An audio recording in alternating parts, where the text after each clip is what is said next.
En esta tarde quisiera compartir con ustedes el tema: cuando Él vuelva, ¿hallará fe? Lucas 18:7 dice: ¿acaso Dios no les hará justicia a sus elegidos, que día y noche claman a Él? ¿Se tardará en responderles? Yo les digo que sin tardanza les hará justicia. Jesús hablando. Pero cuando venga el Hijo del Hombre, ¿hallará fe en la tierra? Este versículo sigue siendo una gran pregunta y una pregunta muy directa, y sigue siendo una pregunta actual para nuestra generación, ya que después de contarnos la parábola de la viuda que iba ante un juez injusto todos los días a pedirle que le hiciera justicia frente a un enemigo que tenía, el juez injusto terminó diciendo: bueno, ya, aunque no me importa esta situación, aunque yo soy injusto, para que me deje de molestar, voy a hacerle justicia.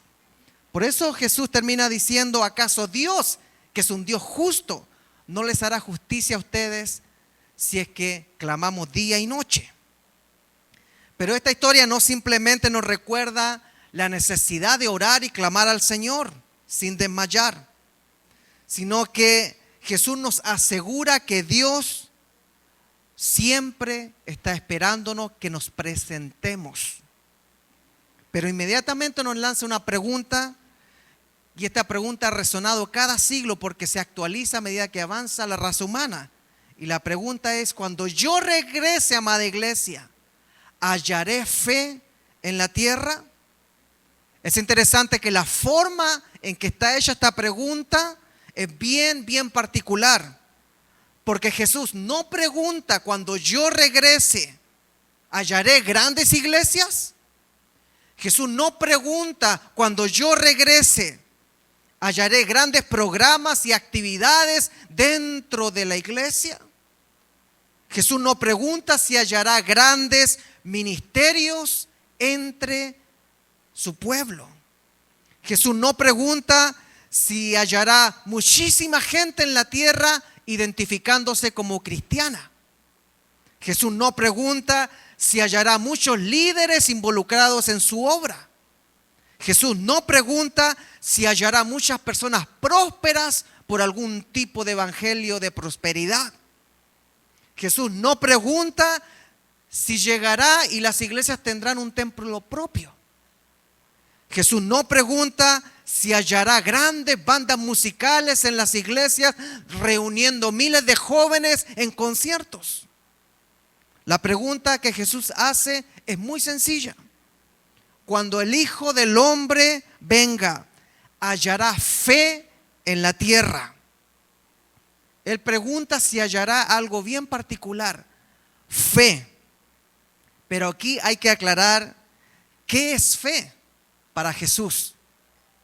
Para Jesús, una fe viva es la que ha provocado un cambio en una persona. O sea, hay un antes y un después.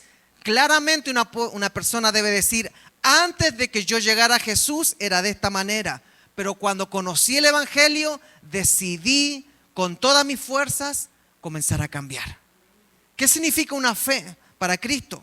Significa una fe genuina, que es la que claramente muestra a Jesús en nuestras decisiones. Una fe genuina. ¿Qué significa para Jesús tener fe? Significa una fe perseverante, y esa es la que nunca se pierde y nos mantiene conectados al cuerpo de Cristo, yendo y estando en armonía, como dice la palabra, porque ella es la que dice: mirar cuán bueno y cuán delicioso es habitar, es estar los hermanos juntos en armonía. ¿Y a qué se refiere Jesús cuando dice hallará fe en la tierra? Se refiere a una fe activa, que es la que siempre está esperando lo que no se ve, pero bajo la voluntad de Dios. Ya que Hebreos 11:1 dice: es pues la fe, la certeza de lo que se espera y la convicción de lo que no se ve.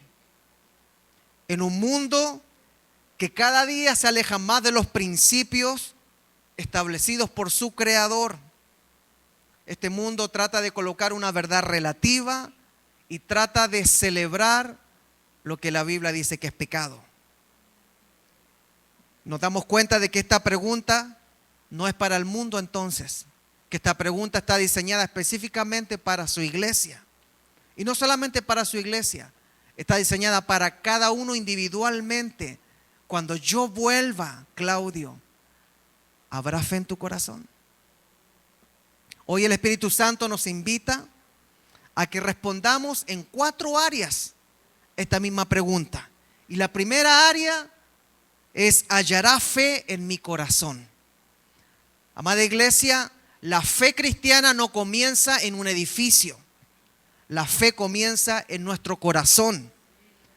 La fe no llega por hacer un acto de presencia todos los domingos o los viernes a la iglesia, sino que la fe comienza por el oír la palabra del Señor.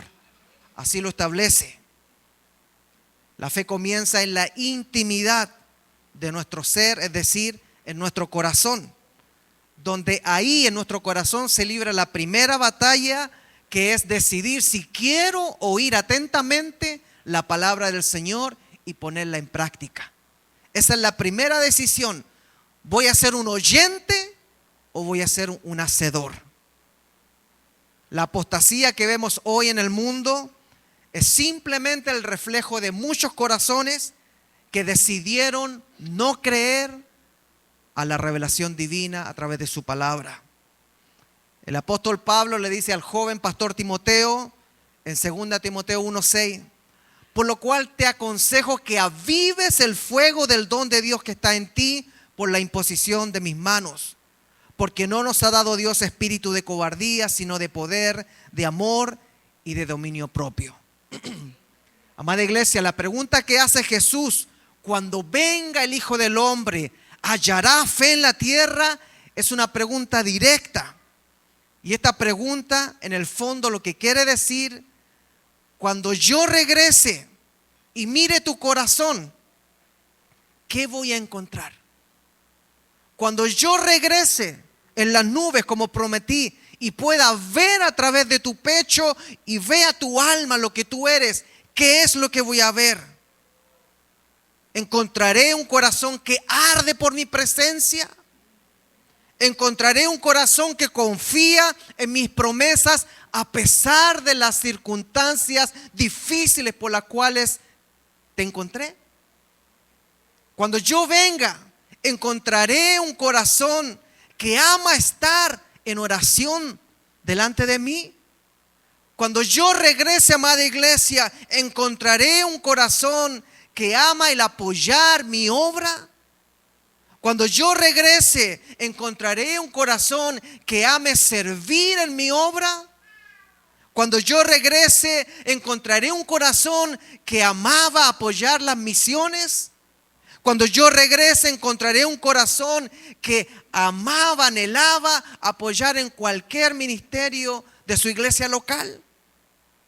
O cuando yo regrese, ¿encontraré un corazón tibio, distraído por las vanidades de esta vida y lleno de ídolos quizás?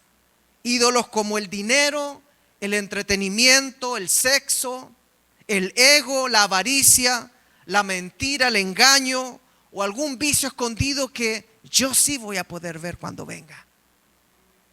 Amada iglesia, el corazón, nuestro corazón es el centro espiritual de nuestra vida.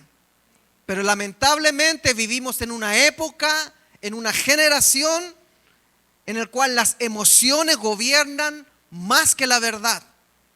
Una época en que la subjetividad reemplaza a la autoridad bíblica. Una época en que el relativismo moral está permeando nuestra sociedad y ya no lo quiere soltar. Amada iglesia, si volvemos a la parábola como la viuda persistente, debemos entender que lo que Jesús está diciendo: clamen a mí, que yo soy justo. Clamen a mí con un corazón lleno de fe. Clamen a mí si es que realmente son mis hijos. Pero no con cualquier tipo de fe, sino una fe que no se negocia. Una fe que no se rinda ante las presiones sociales o culturales. Una fe que se alimente de verdad diariamente en la oración y en la palabra, pero de verdad, que lo hagan. Por eso, antes de poder tener fe en cualquier otra cosa, debemos primero asegurarnos de tener fe en nuestro propio corazón por el Señor. Muchos ponen su fe en hombres, en pastores, apóstoles, profetas, maestros, misioneros, líderes.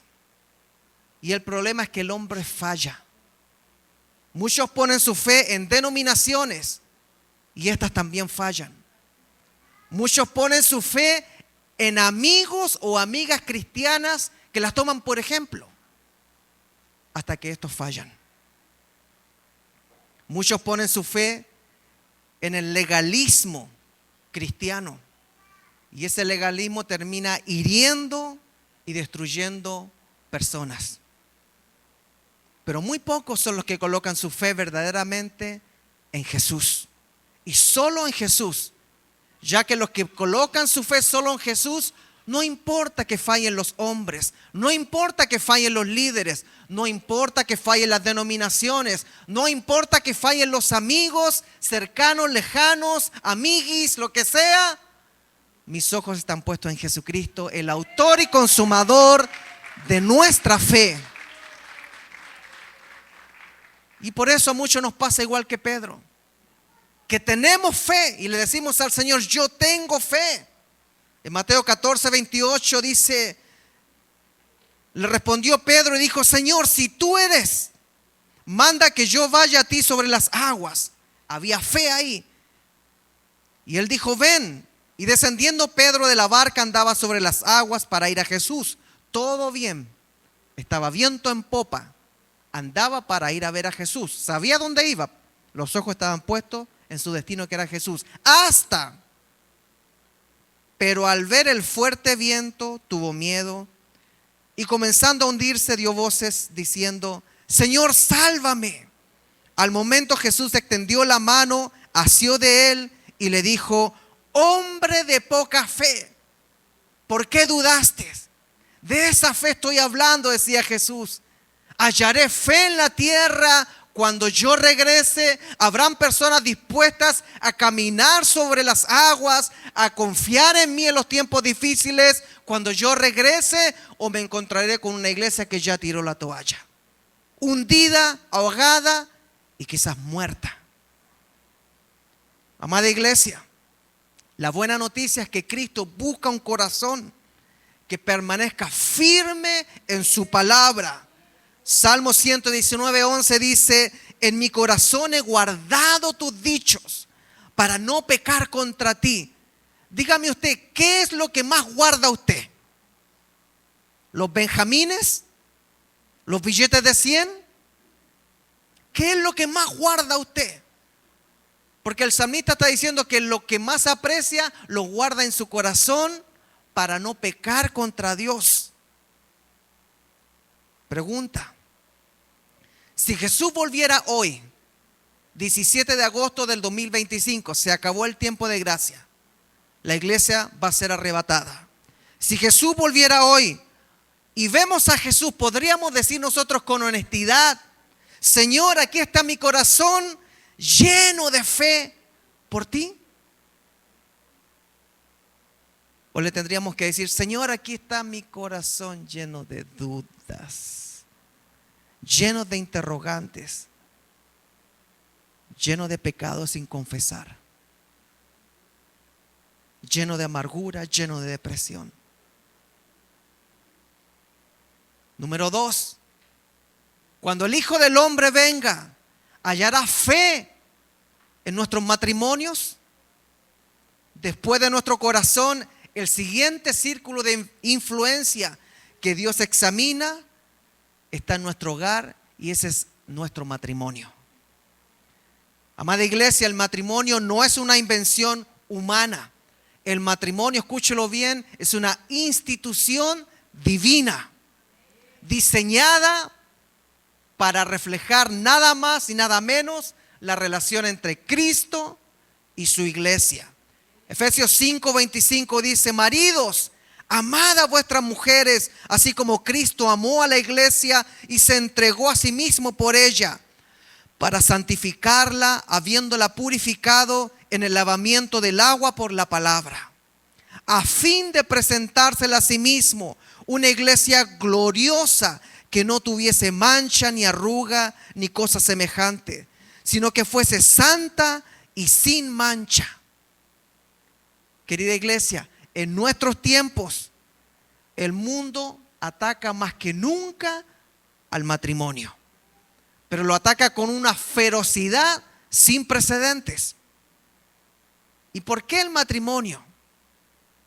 ¿Qué significa tener fe en nuestro matrimonio? Fe en la convicción de que el diseño de Dios para el matrimonio es perfecto, aunque nosotros seamos imperfectos. Cada vez que veamos a nuestro cónyuge, debemos confiar que el diseño es perfecto, aunque ella no sea perfecto y yo tampoco. Cada vez que nos peleemos, que discutamos, debemos confiar que el diseño sigue siendo perfecto, aunque ella y yo no lo seamos. El matrimonio es el lugar donde hay fe, que es el compromiso de amarse sacrificialmente como Cristo amó a su iglesia. No se le vaya a ocurrir entrar con que 50-50. Tú das 50, yo doy 50 y hacemos 100. No, nosotros damos 100, nuestro cónyuge da 100 y hacemos 1. En el matrimonio, tener fe es perdonarse incondicionalmente, no traer a cada conflicto lo que sucedió y ya se perdonó. Eso es madurez. En el matrimonio, la fe es servirse mutuamente, no porque mi cónyuge lo merezca, sino por obediencia a Cristo, por amor a Cristo. En el matrimonio, fe es construir un hogar sobre la roca que es Cristo y no construir sobre arenas movedizas, que son los sentimientos, las emociones o la tendencia cultural. Vivimos en una generación que ha redefinido el matrimonio según sus propios deseos y sus propias ideologías. La cultura actual lo que promueve es que vivir juntos solamente es una alternativa a casarse. La cultura actual promueve de que el divorcio como una solución fácil debe tomarse entonces. La cultura actual quiere redefinir el matrimonio bíblico entre un hombre y una mujer. La cultura actual busca la eliminación de los roles bíblicos en el hogar. ¿A poco hay roles bíblicos, pastor? Sí, hermano, abra la Biblia. En cambio, Dios busca matrimonios que reflejen la relación entre Cristo y la iglesia. Y eso está canijo, como dice mi hermano mexicano. ¿Ve que yo he aprendido también? Es canijo que uno como esposo tenga que entregarse a la esposa como Cristo se entregó a la iglesia. Yo no sé si con el hermano Néstor, con el hermano Hugo, nosotros daríamos la vida por nuestras esposas. ¿Amén? Claro. Hermano Hugo, usted nos levantó la mano. Claro, ahí está. Y fíjese que es interesante que a los maridos le dice: amad a sus esposas como Cristo se entregó por su iglesia. Y veía una encuestas callejeras que hacían donde habían pareja y le preguntaban a la mujer: si la muerte apareciera ahora y tuviera que llevarse a uno de los dos, ¿a quién diría usted que se llevara? A mi esposo. Todas las mujeres decían: a mi esposo, claro. Y le preguntaron a los esposos: si la muerte apareciera hoy y tuviera que llevarse a uno de ustedes, ¿a quién diría usted? Yo. Los hombres decían: yo. Hermano Rodolfo, es que es así.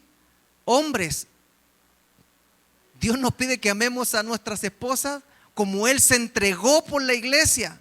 sacrificialmente. Así que hombres, sacrifíquense. Se ríen. Dios busca matrimonios que practiquen el amor sacrificial y la sumisión mutua. Dios busca matrimonios que permanezcan unidos en los tiempos difíciles y no agarren la puerta llamada divorcio.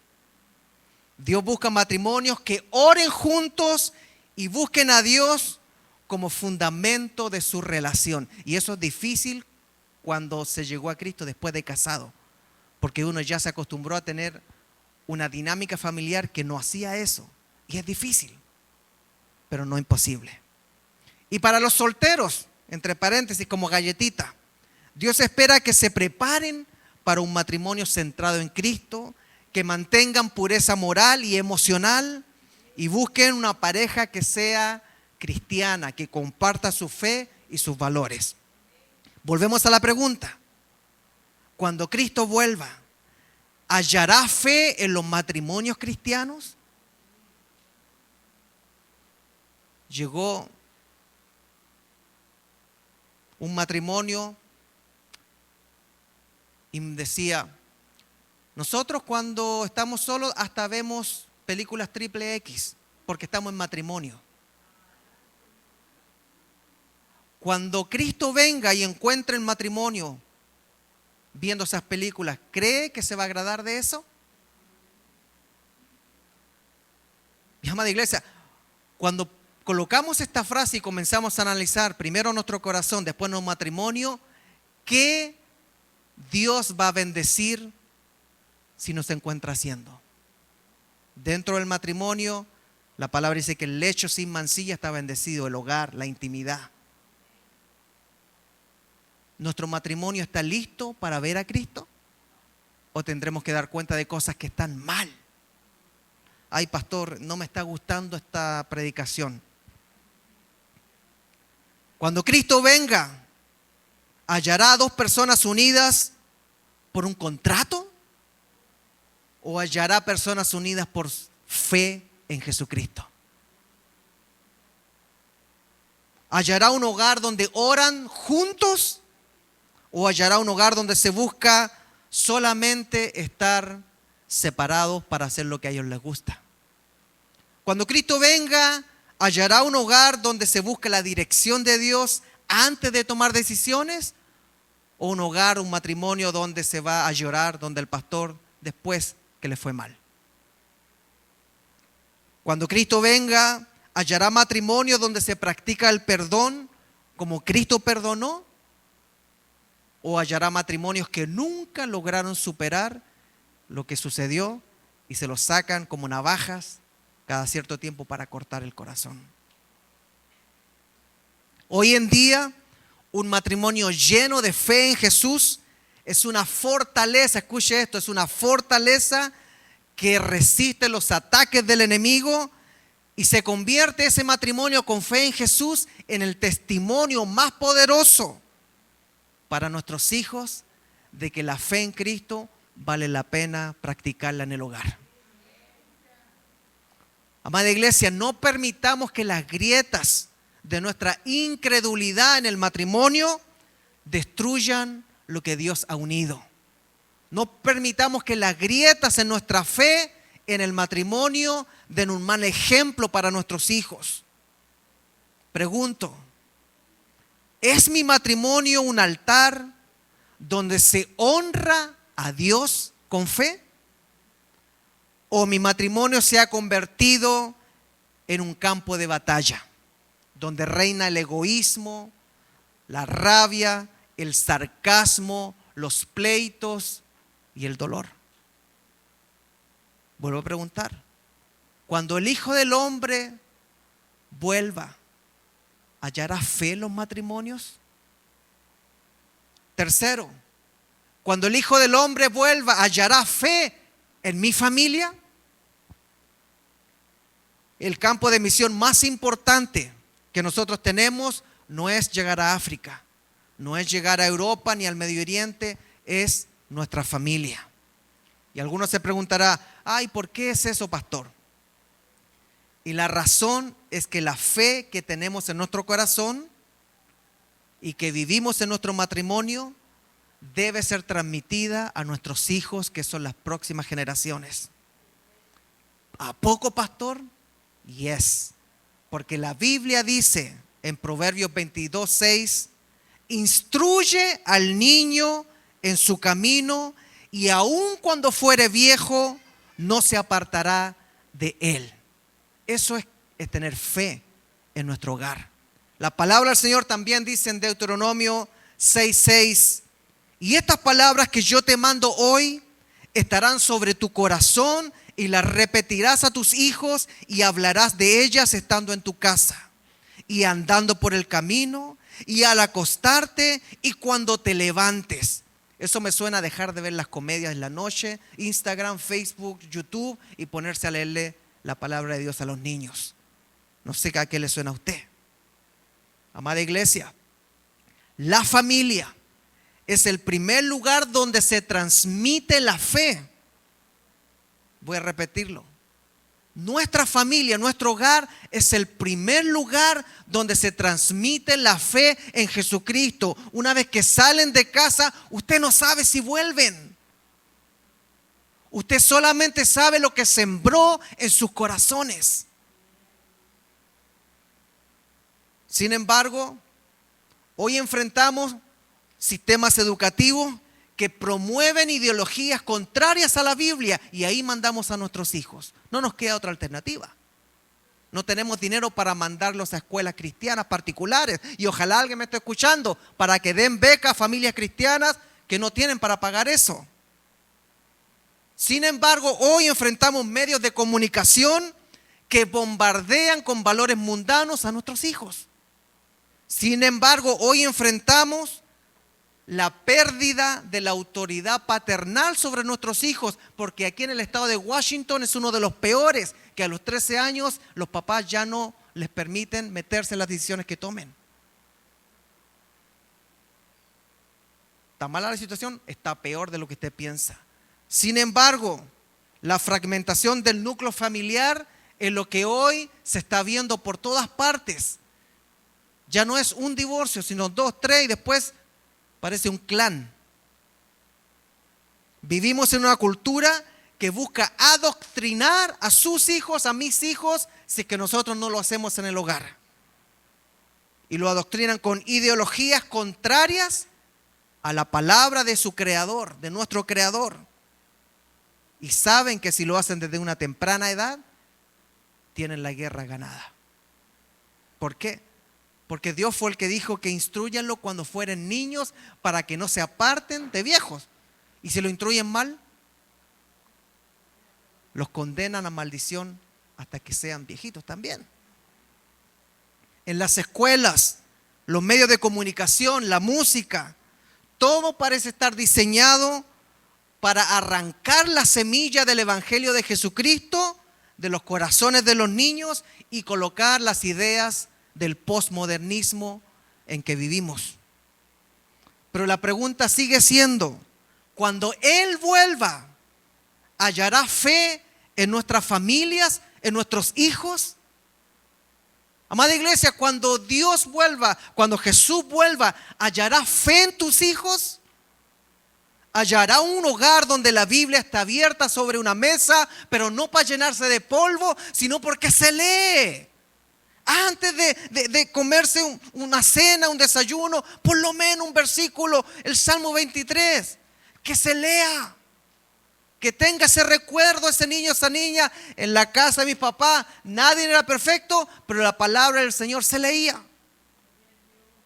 Y yo me acuerdo que una vez dijeron, y ahí el Espíritu Santo puede tocar a ese niño, a esa niña.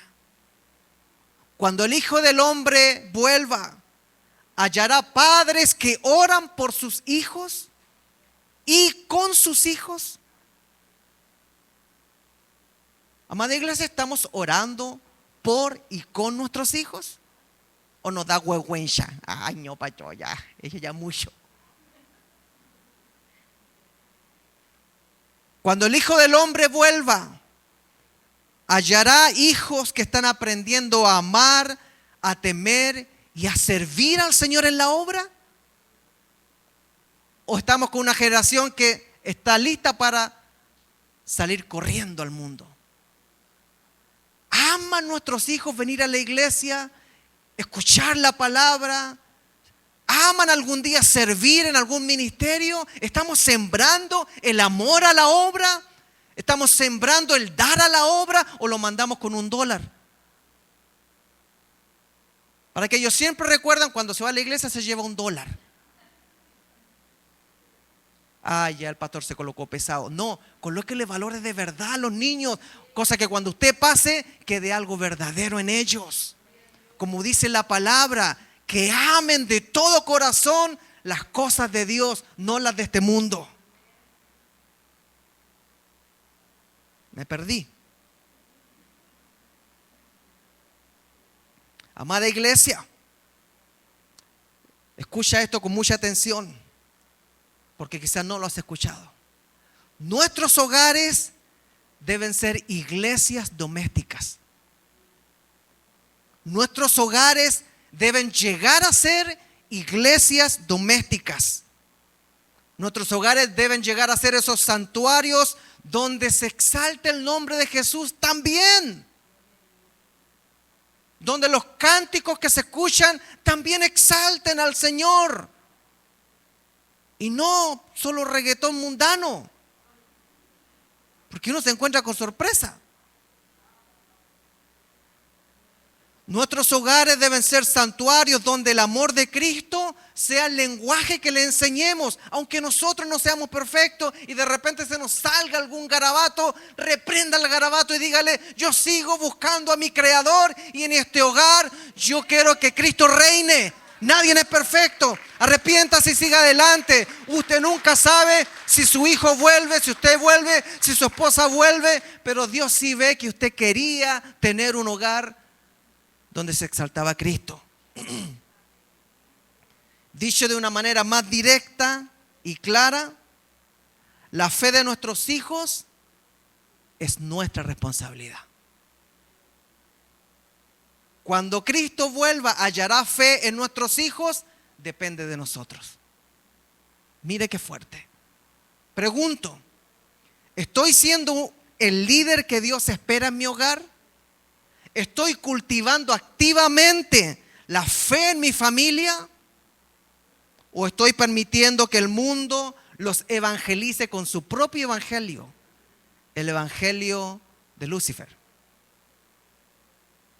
Amada iglesia, Dios busca familias que transmitan fielmente la palabra de Dios a las siguientes generaciones. Dios busca familias que mantengan el altar familiar y la oración en su hogar. Dios anda buscando familias que ejerzan disciplina, pero con amor, pero que la ejerzan basado en principios bíblicos. Dios busca hogares y familias que resistan a las presiones culturales que quieren acabar con la fe de nuestros hijos. Por eso nuestro llamado es a esforzarnos por ser ejemplos vivientes de fe para nuestros hijos, no perfectos, que ellos también se den cuenta que no somos perfectos, pero qué lindo que aprendan a ver a papá arrepentirse. Metí la pata, ay, discúlpame. Señor, ten misericordia de mí. Mi papá pedía perdón, pedía disculpa. Levanté la voz, sí, ay, disculpa, si no debía haberlo hecho, ya me calmé. Señor, ten misericordia de mí, sé que estás trabajando. Que los hijos escuchen eso. Nuestro llamado es a enseñar con diligencia y paciencia, a proteger a nuestras familias de la influencia mundana. Por eso no debemos tener miedo a enseñarle a nuestros hijos la verdad. A algunos les da miedo. Les da miedo porque los convencieron en los colegios de que ahora deben tener cuidado con lo que dicen. Nuestros hijos deben ser los primeros en saber definir qué es un hombre y qué es una mujer. Dios diseñó al hombre desde su genética con cromosoma XY. Dios diseñó a la mujer desde su genética con cromosomas XX. Partiendo de eso, Dios diseñó el cuerpo del hombre con órganos de hombre. ¿A poco? Yes. Y Dios diseñó el cuerpo de la mujer con órganos de mujer. Los hombres son en promedio 15 centímetros más altos que las mujeres. Los hombres tienen en promedio 45% más masa muscular que las mujeres. Los hombres tienen huesos más densos y hombros más anchos. A ver, hombres, ¿cuántos jugadores de fútbol americano hay acá? ¿Y qué hay de la mujer? Dios diseñó a las mujeres con la pelvis más ancha en preparación para lo que sería el parto. Los hombres tienen órganos únicos como el pene, los testículos, la próstata. Las mujeres tienen órganos únicos como los ovarios, el útero, la vagina. Los hombres, producto de tener una laringe más grande, tienen algo que se llama manzana de Adán y tienen un tono más grave de voz. Por eso hablamos así, somos graves, ¿no? En cambio, las mujeres desarrollan glándulas mamarias, que son los senos. Durante la pubertad la desarrollan, con las cuales específicamente se preparan para el periodo de lactancia, que es dar leche a sus bebés. Algo que solamente puede hacer el cuerpo de la mujer. ¿Are we clear or not? Estoy mintiendo. ¿Por qué un pastor tiene que decir estas cosas tan obvias? Génesis 1:27 dice: Dios creó al hombre a imagen suya. A imagen de Dios lo creó. Varón y hembra los creó. ¿A poco? Sí. A uno hombre y a otro mujer con todas las cualidades que hablamos. Verso 28. Dios los bendijo y les dijo: sean fecundos y multiplíquense. Llenen la tierra y sométanla. Ejerzan dominio sobre los peces del mar, sobre las aves del cielo y sobre todo ser viviente que se mueve sobre la tierra. Cuando el Hijo del Hombre vuelva, ¿hallará fe en nuestros hijos? ¿Sabrán ellos la verdad de cómo Dios creó al hombre, a la mujer, de cómo Dios creó todo el universo, la tierra y todo ser viviente? ¿O encontrará hijos confundidos y sin fe en su Creador? Cuarto, cuando el Hijo del Hombre venga, ¿hallará fe en mi iglesia? Of course, pastor, of course. Ja, ja, ja, ja, dicen. Finalmente extendemos la mirada a nosotros los creyentes, a nuestra iglesia local. Porque nosotros somos el cuerpo de Cristo, si usted no lo sabe. Somos la razón por la cual Jesús no se bajó de la cruz y compró, formó, levantó su iglesia a precio de sangre. Primera Timoteo 3:15 dice: ¿para qué, si me tardo, Pablo hablándole a Timoteo, si me tardo, sepas cómo conducirte en la casa de Dios, que es la iglesia de Dios viviente, la iglesia del Dios viviente, columna y baluarte de verdad? Mire lo que es la iglesia. Y los de afuera piensan que la iglesia es como el club social que está en esa casita. No, lo que está viendo la sociedad acá es una columna y baluarte de la verdad. Y lo que están escuchando por las redes sociales es un pastor hablando de lo que Cristo formó, que es columna y verdad en la tierra, que es su palabra.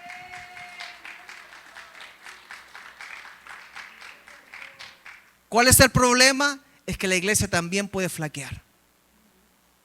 Vemos iglesias que por temor a ofender, por temor a no ser populares, terminan diluyendo el evangelio de Cristo. Vemos congregaciones que buscan más el entretenimiento que la santidad. Iglesias que buscan más los números que vidas transformadas. Recordemos siempre, la iglesia más grande no es la que tiene más gente sentada, sino es la que tiene más gente sirviendo, con corazones que aman la obra y dan todo por el reino de Dios. Lamentablemente, vemos cristianos que asisten por costumbre a la iglesia, pero su compromiso con la misión de Dios, con la Missio Dei, la misión de Dios, es muy débil y muchas veces inexistente. No se comprometen en nada. La pregunta sigue siendo, cuando Jesús vuelva, ¿hallará fe en la iglesia o hallará gente sentada? Cuando Jesús vuelva, ¿hallará una iglesia con un corazón lleno y rebosante de alegría por Él? ¿O hallará una iglesia llena de un corazón de conflictos, sin resolver, sin confesar, sin arreglar? Cuando era Jesús mismo quien decía, venid a mí y estemos a cuentas. Si tus pecados fueren rojos como el carmesí, don't worry, vendrán a ser blancos como la blanca lana, pero vengan a mí. Estemos a cuentas antes que el Hijo del Hombre venga. Cuando el Hijo del Hombre venga, ¿hallará una comunidad cristiana perseverando en oración? ¿Hallará una iglesia que se ama sacrificialmente? ¿Hallará una iglesia predicando la verdad sin tener que disculparse por decir la verdad? ¿Hallará una iglesia anhelando que Él entre? Qué lindo es llegar a casa y encontrar a nuestros hijos anhelando que el papá llegue, ¿no? Llegó papá y corren todos a la puerta, papi, papi, papi, papi. Qué feo sería entrar y darnos cuenta que nuestros hijos ni siquiera nos quieren saludar. ¿Querrá la iglesia de Cristo saludar a su Creador? Si Cristo viniera hoy, si hoy se acaba todo porque nos vamos a otra realidad, ¿estamos alegres que eso sucede hoy? ¿De verdad estamos alegres? ¿Estamos en paz? ¿Estamos listos para ver a nuestro Creador? Nunca olvidemos que nuestra fe individual, amada iglesia, contribuye a la fe colectiva. Una iglesia fuerte está hecha de miembros fuertes, pero si sus miembros no son fuertes, ¿cómo va a ser esa iglesia fuerte? Una iglesia llena de fe está hecha de corazones, de matrimonios y de familias llenas de fe. Debemos comprometernos al servicio con la obra para demostrar nuestra fe, porque sin obras nuestra fe está muerta, dice el apóstol Santiago. Servir, apoyar y orar por nuestra iglesia para que cuando Cristo venga nos encuentre sirviendo en su obra. Y Él va a tomar su obra, va a tomar su iglesia. Para terminar, yo pregunto, ¿estoy contribuyendo a la fe y a la salud de mi iglesia local? Vuelvo a repetirlo. Usted, yo, ¿contribuyo a la fe y a la salud de mi iglesia local? ¿O soy simplemente un espectador pasivo? Coloquémonos de pie, por favor.